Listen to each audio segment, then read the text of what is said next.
Easy சமையல்ல நம்ம இப்ப பார்க்க போறது எள்ளு பொடி.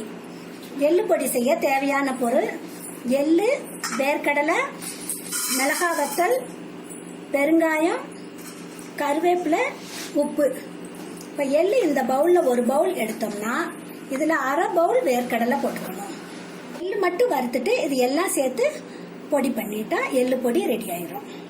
எள்ளு போட்டு இது படப்படன்னு வெடிக்கிற அளவுக்கு வறுக்கணும். இது கூடயே பெருங்காயம் மட்டும் சேர்த்து வறுத்துக்கணும்.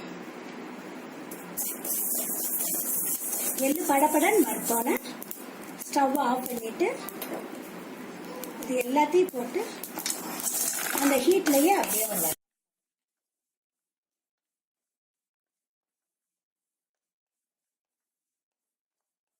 உப்பு சேர்த்து ஆறுனோன்னு பவுடர் பண்ணிட்டா எள்ளு பொடி ரெடி. இப்ப எள்ளு பொடி ரெடி ஆயிருச்சு. இது சாதத்துல, சூட சாதத்துல இந்த பொடி போட்டு நெய் ஊத்தி சாப்பிட்டுக்கலாம்.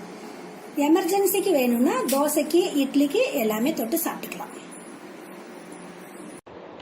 எங்க சேனல்ல இருக்க மத்த எல்லா வீடியோஸையும் பாருங்க. ரெசிபிஸ் எல்லாத்தையும் செஞ்சு பார்த்துட்டு உங்க கமெண்ட்ஸை கொடுங்க.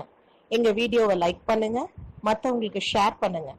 எங்க சேனலை சப்ஸ்கிரைப் பண்ணி பக்கத்துல இருக்கும் பெல் பட்டனை கிளிக் பண்ணிட்டு உங்க ஆதரவை எப்போதும் எங்களுக்கு கொடுங்க. நன்றி.